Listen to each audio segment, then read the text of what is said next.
You're listening to the Big Shaw Sports Report on Northeast Streaming Sports. What's up, everybody? Welcome to the Big Shaw Sports Podcast with Kelston Jones, Big Shaw Sports Report. It doesn't matter which one you call it because it's the same thing, same show.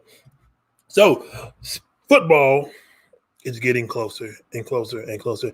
I love college football. I miss it so much. We are here. We're stuck with college baseball, the NBA, college basketball. It's not the same. We want college football back. It's been killing me. I've been feeling sick. I've been hurt. I've been trying to figure out what's been going on with me.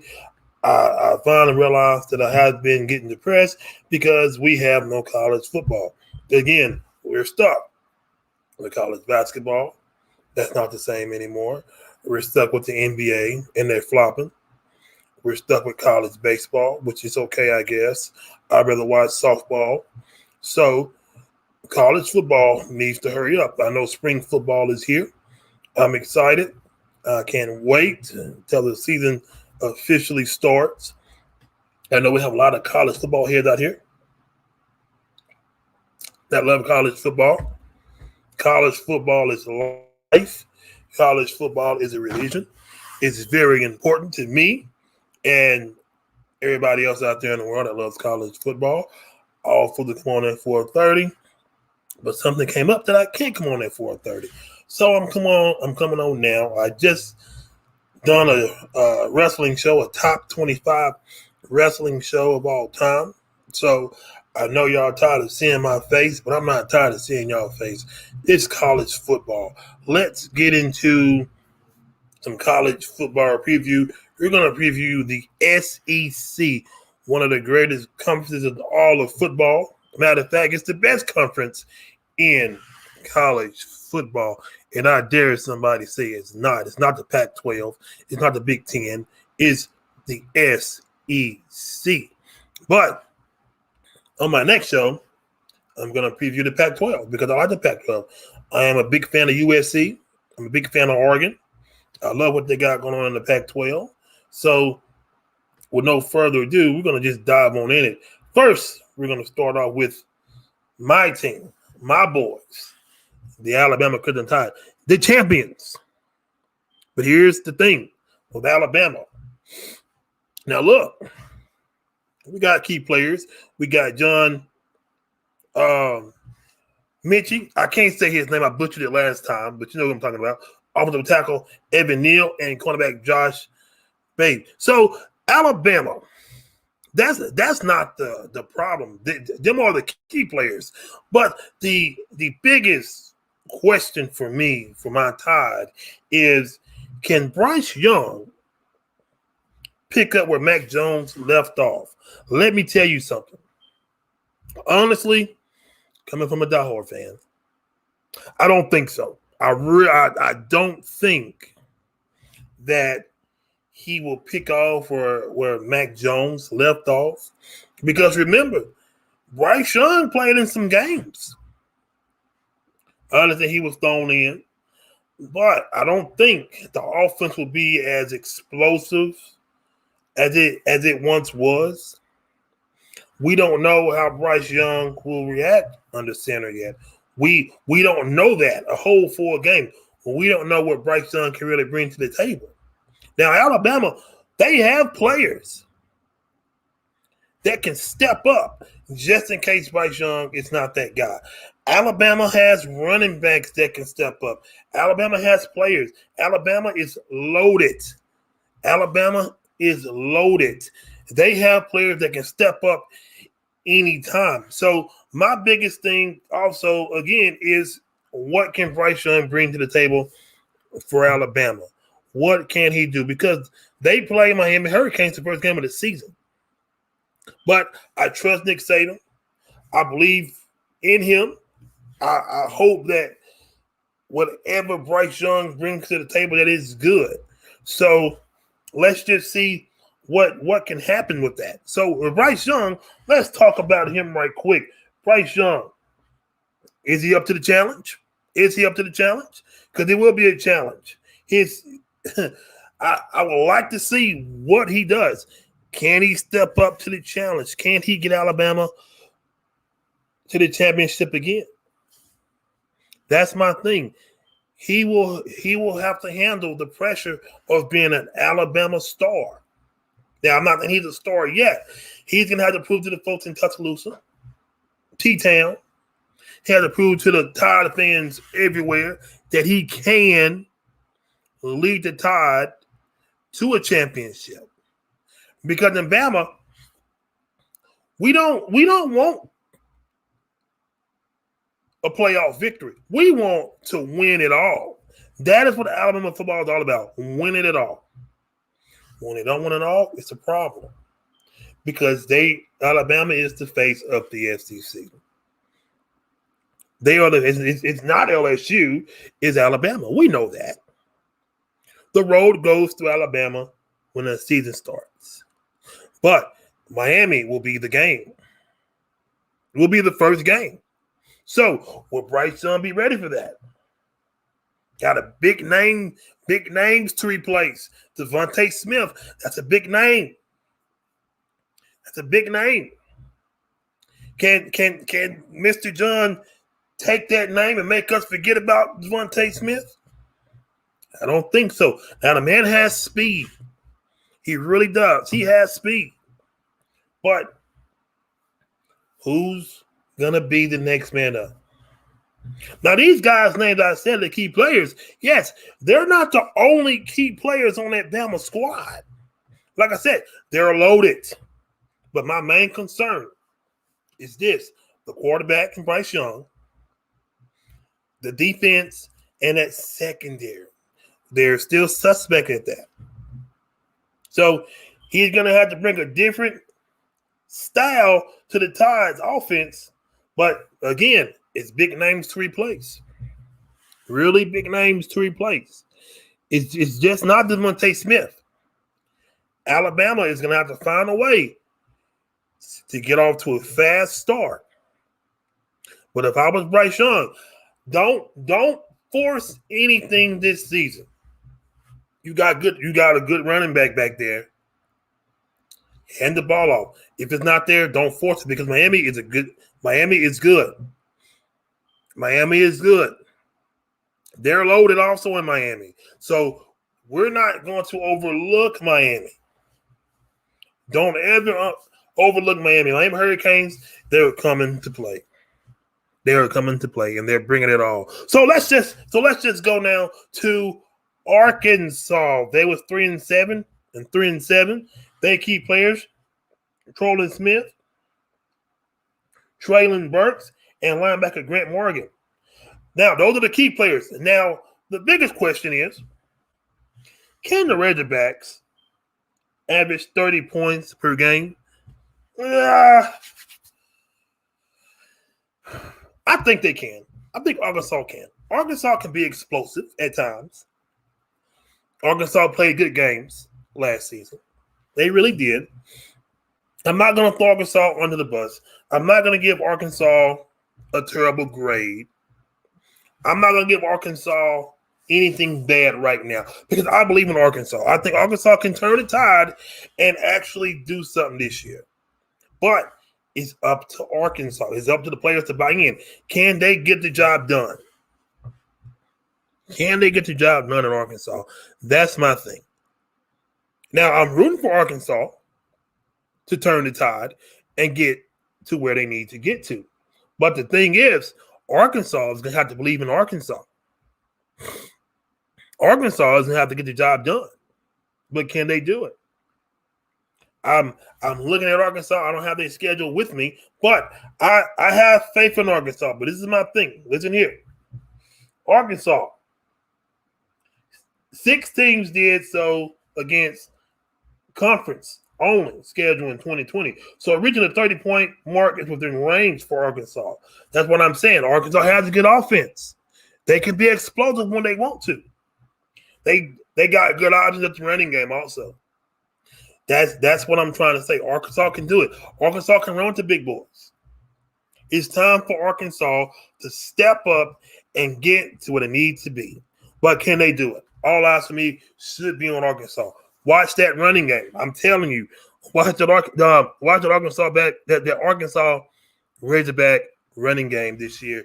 It could be a lethal weapon. Let's go to Auburn. But hold on, I'm going to talk about one more thing. The quarterback situation they got going on in Arkansas. KJ Jefferson, he was the backup to Felipe Franks. So the quarterback situation, they should have a quarterback announced real soon in Arkansas. But I think it'd be KJ Jefferson. I really do. But I'm looking for that offense to be very explosive this year. So I'll be watching Arkansas really closely. But the running game will be and could be a lethal weapon. So watch for the Arkansas Razorbacks. Auburn. I hate saying it. It breaks my heart saying Auburn. I don't like saying it at all. But listen, Auburn, they were 6-5, 6-4. Their key players is, of course, Bo Nix, Tank Bigsby, and safety Smokey Monday. I like that name, Smokey Monday. That's a cool name. But them are the key players. But here's my thing for Auburn. The biggest question. Will the coach, Brian Herson, will he get the most out of poor Bo Nix? Let me tell you something. I like that kid. I really do. I like Bo Nix. I really do. But he needs to play better. But who will get the most out of Bo Nix? Who can make him a star? Who can make him the next great quarterback from Auburn? Who can do that? I'm waiting to see it. So we can get his skill set. Can he get his skill set and bring some balance to the Auburn offense? That's what I want to see from Bo Nix and the coach. Can they bring the skill set and balance to the offense? Listen, they ranked 8th in the SEC last season in yards per play. So we know the coach, Herson, he was a strong developer of a quarterback talent at Boise State. So this could be the coach that Bo Nix need in his corner to bring out the best in that young man.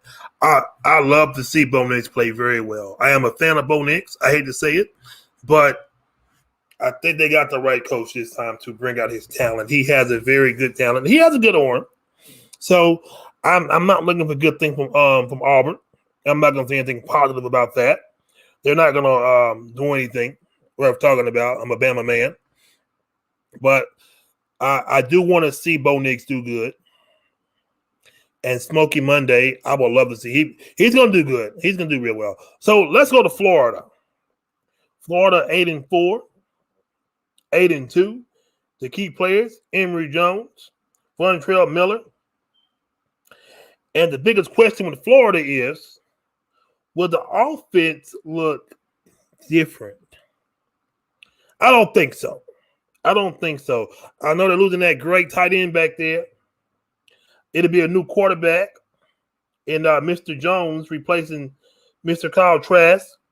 Last year, the offensive coordinator, Brian Johnson, took a job in the NFL. So I'm reading this because the Gator country needs to know this.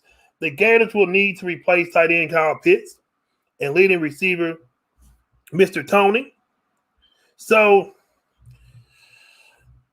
that's the biggest questions for the Florida Gators. Florida Gators, I don't think the offense will look too different.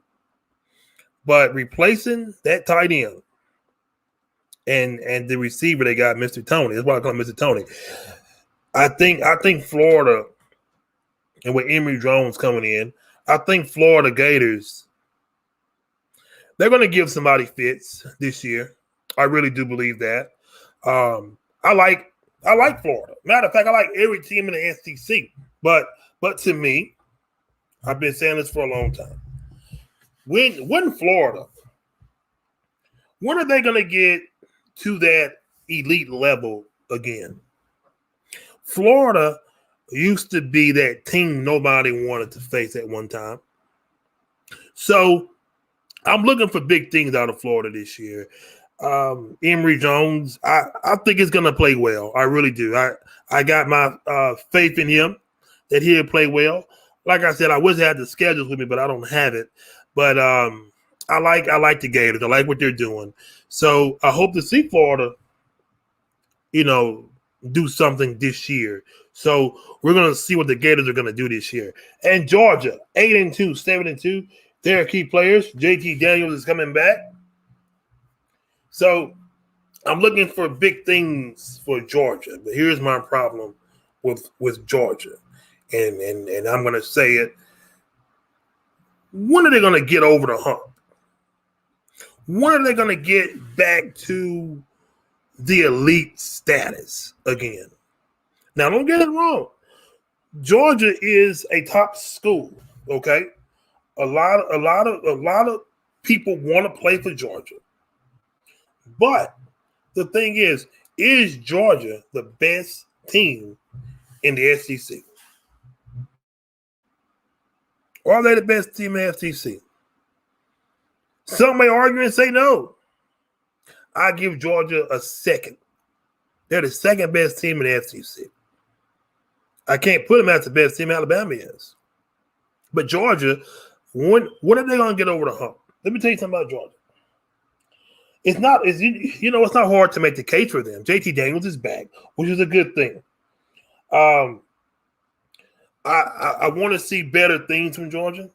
Georgia has a good defense, okay, but I want to see Georgia get over the hump. I want to see Georgia get back to where they once was. That hump is to get back to the SEC championship and win the championship. Now, Georgia was great at one time. Yeah, they took a fall back, but now it's time for Georgia to get there. It's time for Georgia to stop looking back. It's time to get over the hump. Now, I know Alabama is the cream of the crop. But who will be that team to give Alabama the challenge? Could it be Georgia? Could it be Florida? Well, we know it's not going to be this team. Kentucky. 5-6 and 4-6. Their key players, Chris Rodriguez, Jared Casey. But my biggest question for Kentucky. Today I actually have notes today. My biggest question is who will win the quarterback competition? Okay, last year's starter was Terry Wilson. He's transferring, and new offensive coordinator. They're going to install something different. So Kentucky is going to have 3 names at quarterback. So these quarterbacks, it will be a 2-player race. Bo Allen, who had 7 passing attempts as a freshman last year. Auburn transfer Joey Gatewood. That's because Penn State transfer Will Levis will not join the program until the summer, so putting him behind. So Kentucky will have a quarterback competition going on. So my thing is with Tennessee, who will win the quarterback competition? Kentucky. They were great a few years ago. And then it just fell off the map. We was all one for Kentucky at one time. But things happened in Kentucky, and now can Kentucky rebuild and get back to where they once was at one time? It takes a while. It takes time for teams to get back to their glory days. And I got faith in Kentucky. Like I said, I like every team in the SEC. I have no problem with no team in the SEC. But Kentucky, I would love to see Kentucky get back to where they once was. We was at one time, it was all room for Kentucky at one time. So I hope Kentucky get back to where they was. Can they get over the hump also in Kentucky and get their quarterback competition out of the way before the season starts? Oh, here we go. Here we go, everybody. LSU. I want to say it right. The LSU Tigers. Now, they got key players coming back. Derek Stingley Jr. I want to talk about him for a few minutes. Here is my question for the LSU fans everywhere, all over the place. Here we go. I'm not worried about the offense at all. I'm not worried about it. The offense is good. But need a little bit of work. But the defense, this is my problem. Can the defense find its footing? That is my question for LSU. Can that defense finally find its footing? If so, that defense will be very deadly and lethal. They will cause problems. Last year, that defense sucked. That defense stinked. If you tell me they didn't, you don't know anything. That defense needs to get back to that Tiger defense that we all know. We know LSU defense was not playing right last year. There's no excuses at all. There's no excuses. Every Tiger fan made every excuse in the book. There's no excuse. They just wasn't playing well. They thought it was going to be a cakewalk, I guess, and they didn't play well. They got to get a hit out their butts and play well in LSU. We know that. Bo Pelini, I didn't like him anyway. I don't even know why they hired him back. So let's just see how that defense reacts this year.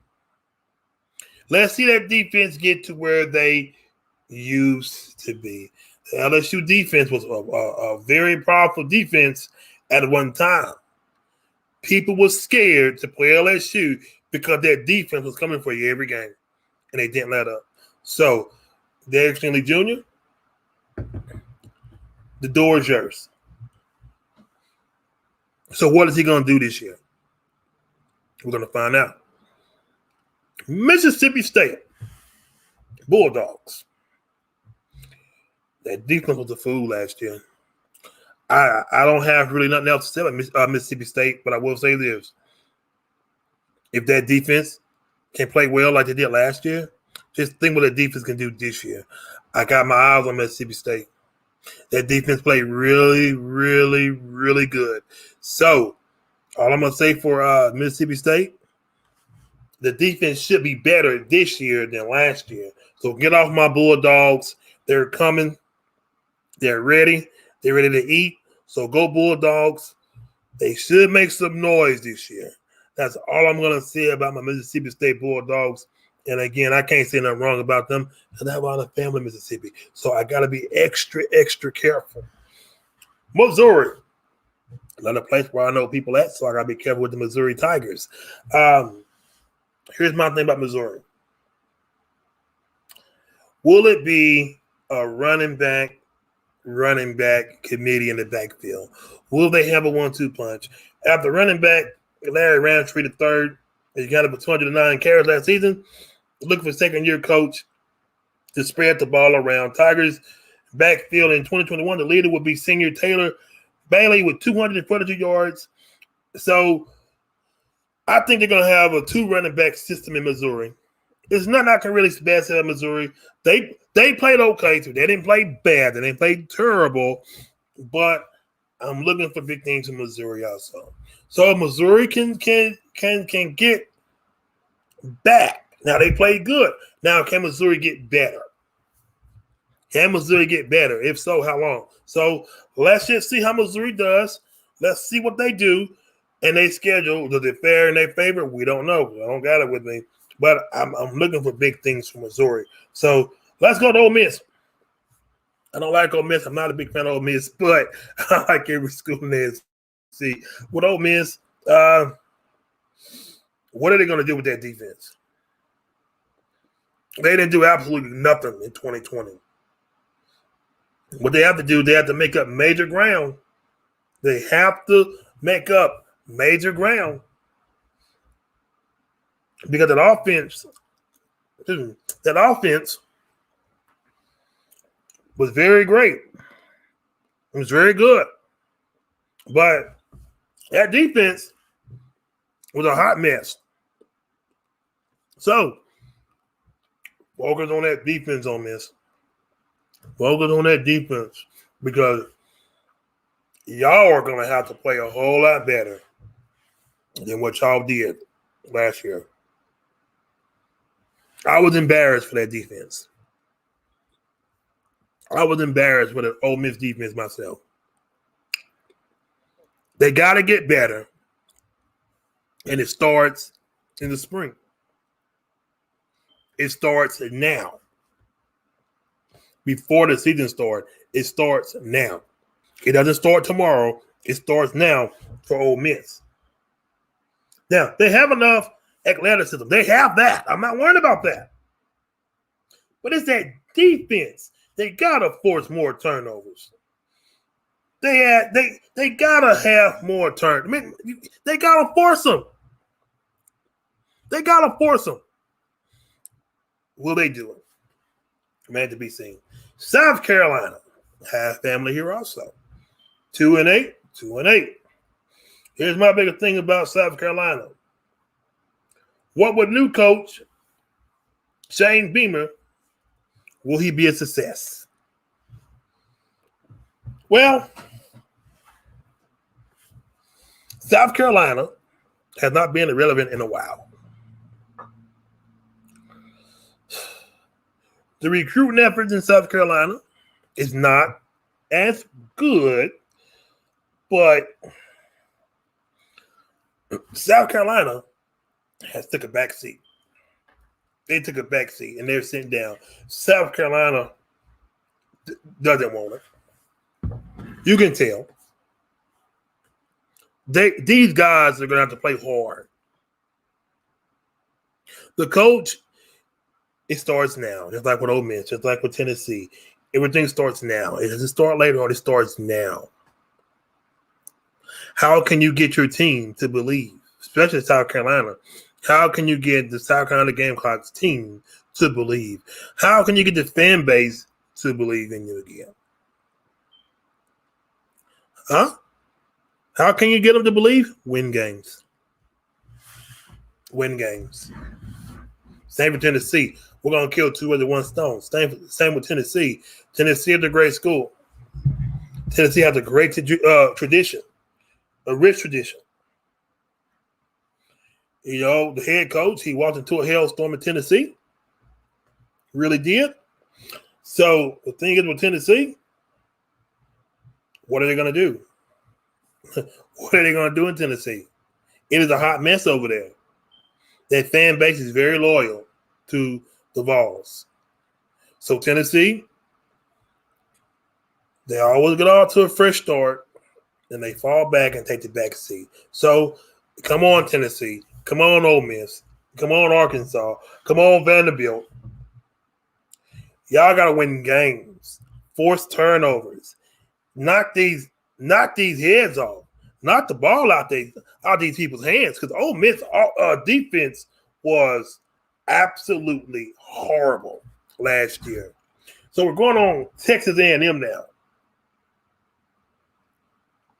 That one game they lost, you know who they lost to. No need to tell you. Think with me with Texas A&M. Are they heading to the playoffs? Can this be the year that the Texas A&M Aggies get to the playoffs? Last year, honestly, I really thought they was. I can't lie about that. But will this be the year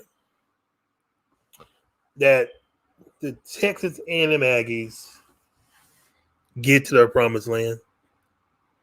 Let me tell you something about this. Last year was disappointing. They came close. They really did. But just missed last year's playoff field could motivate the Aggies. It could. It could motivate them. Now, A&M must find a replacement for the quarterback, Keelan Mott. Multi-year starter. Jimbo Fisher, I think he will fix it. He will fix it. Haynes King, he was the backup last year, so hopefully he may be the guy. But the biggest question to Texas A&M is this: can they get into the playoffs? Can they get into the playoffs is the biggest thing. And getting them a new quarterback for Keelan Mott. So big things to be coming out of College Station. So that's it right there. But my teams to watch for in the SEC, it's tough, but I'm not even going to pick Alabama. What I'm going to do is I'm going to go the other way, and I'm going to pick Georgia, Texas A&M, because I think A&M is one push away from busting this thing wide open. I really do. I got faith in them. So Georgia and Texas A&M will be my teams to watch for. But my dark horse team, again, I'm tired of doing this, but I'm gonna do it. My dark horse team will be Mississippi State because of that defense last year. If that defense can play just like they did last year, but even better, they're gonna be dangerous. They're gonna be a squad to watch for. So that's it, everybody, for the SEC College Football Preview Show. I thank y'all for listening. But don't forget, Big Shaw Sports on YouTube. Subscribe, like, share, even comment. Feel free. YouTube, again, Big Shaw Sports on YouTube. Like and subscribe. I'm also on Facebook, the Big Shaw Sports Podcast. So, Big Shaw Sports Report. I'm also on there also. But I'm going to start writing more stuff on my pages to get more people involved. But that's it, everybody. Thank y'all for listening. Enjoy y'all Sunday. You're listening to the Big Shaw Sports Report on Northeast Streaming Sports.